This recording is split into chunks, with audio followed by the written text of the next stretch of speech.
जी, मैंने खुद लिया। क्या कहा है? मैंने कहा भाई मैंने सोचा भाई सर अब अब्बू को रिहा करा देंगे जी, और मैं भाई के साथ घर चली जाऊँ। ठीक है। आपके वालिद का कोई कसूर नहीं है? नहीं, फिर आपने ये इल्ज़ाम किसके कहने पे लगाया था बेटा? वो किसी के बकावा में आए इसलिए। ठीक है। अब अपन अपनी रजामंदी से बयान दे के जा रही है ना, कोई ऐसा कोई प्रेशर तो नहीं है आपके नहीं। ऊपर?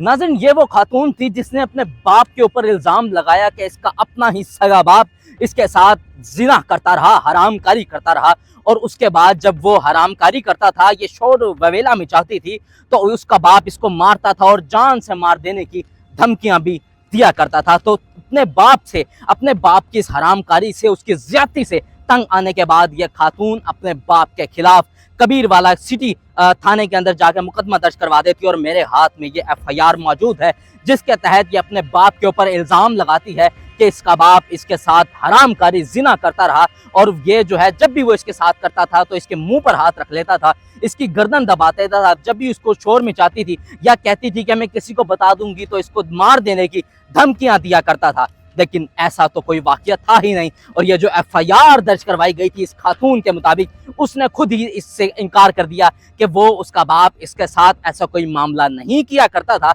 इसके बाप ने ना कभी इसके साथ कभी जिना किया, और इसने इस FIR के मतन के मुताबिक अपने बाप पर इल्ज़ाम लगाया था कि वो 1.5 माह की हामला भी रह चुकी है, यानी कि अपने ही बाप के बच्चे की, अपने सगे बाप के बच्चे की 1.5 माह की हामला भी वो खातून रह चुकी है। और इसने ये इल्ज़ाम लगाया था अपने आशना के कहने के मुताबिक। जब मजिस्ट्रेट के सामने पेश हुई तो उसके बाद जब ये खातून इस सब चीज़ों से इनकार कर देती है और कहती है कि मैंने अपने बाप के ऊपर इल्ज़ाम लगाया कि मेरा बाप मेरे साथ ये चीज़ें करता है क्योंकि मैं शादी करना चाहती थी जिसको मैं पसंद करती थी, वकास नामी शख्स को, उसने मुझे बहकाया कि मैं अपने बाप के खिलाफ थाने में जाकर ऐसी जो है बात करूं और वहां जाकर FIR दर्ज करवा दूं। तो हमने पहले भी देखा था कि किस तरह इसका बाप जो था मदनी, पुलिस उसको उठाकर ले जाती है और वह शर्मिंदगी के आलम में सर झुकाकर जो है थाने में चला जाता है और हवालात के अंदर बंद हो जाता है, क्योंकि उसकी बेटी ने उसके ऊपर इल्ज़ाम लगाया था कि वो, उसका बाप जो है अपनी ही बेटी के साथ हरामकारी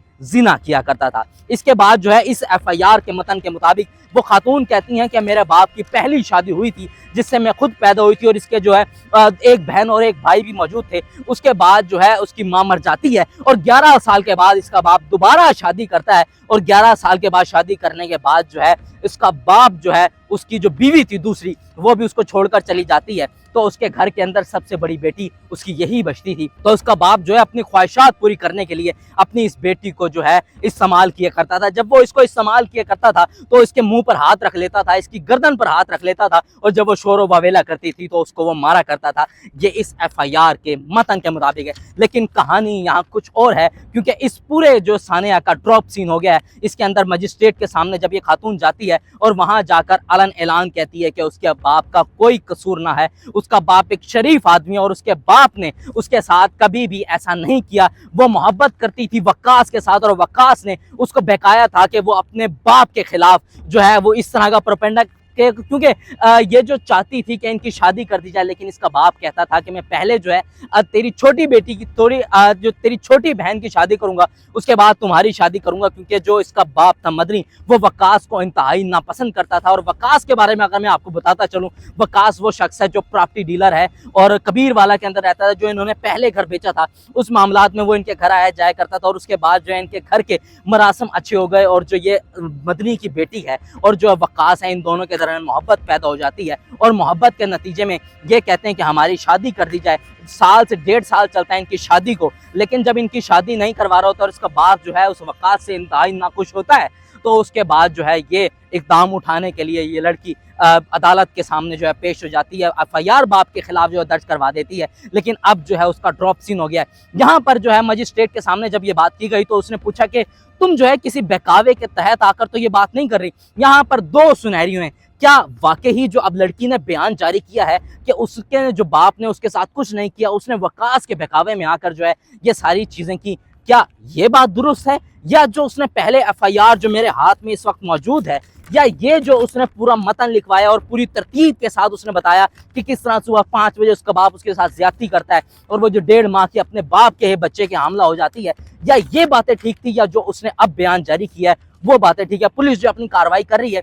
जब हमने इसके भाई से बात करके देखी, इस लड़की के भाई यानी कि मदनी के बेटे से बात करके देखी, तो उसने बताया कि हमने वकास के साथ अपनी बहन का आज से 1.5 साल कबल जो है रिश्ता तय कर दिया था, क्योंकि हमारे घर के आने जाने काफी मरासम अच्छे हो गए थे और ये दोनों जो है आपस में मोहब्बत भी करते थे। हमने 1.5 साल पहले जो है इनका रिश्ता कर दिया था, इनकी मंगनी कर दी थी। लेकिन अब वकास जो है मेरे बाप को फोर्स कर रहा था कि इसी महीने के अंदर जो है रुखसती दे, और मेरा बाप कहता था कि अभी जो है मैंने रुखसती नहीं देनी, अभी मैंने पहले जो अपनी छोटी बेटी की शादी करनी है, उसके बाद जो है मैं तुम्हारे बारे में सोचूंगा। लेकिन वकास जो है उसकी बहन को बहकावे में ले लेता है और उसके खिलाफ जो है FIR जाके थाने में दर्ज करवा देता है। और अगर इस FIR के मतन के मुताबिक मैं बताऊं तो यहाँ पर जो गवाह इस लड़की ने लिखवाए हैं उसके अंदर भी वकास शामिल है, यानी कि इस पूरे प्रोपेगेंडा के अंदर वकास जो है एक इंतहाई अहम शख्स है जो कि इस पूरी गेम के अंदर सारे चक्कर चला रहा है। पहलू यहाँ पर 2 तरीके के हैं। क्या आया जो इसने ये FIR के मतन के मुताबिक जो लड़की ने अपने बाप के ऊपर इल्जाम लगाया वो ठीक है, या जो अब उसने मजिस्ट्रेट के सामने जो बयान जारी किया वो ठीक है? आपको क्या लगता है कमेंट सेक्शन में जरूर बताइएगा। इसी के साथ अपने मेजबान जाफी को दीजिए इजाजत। देखते रहिए WM न्यूज़। अल्लाह निगहबान, पाकिस्तान जिंदाबाद।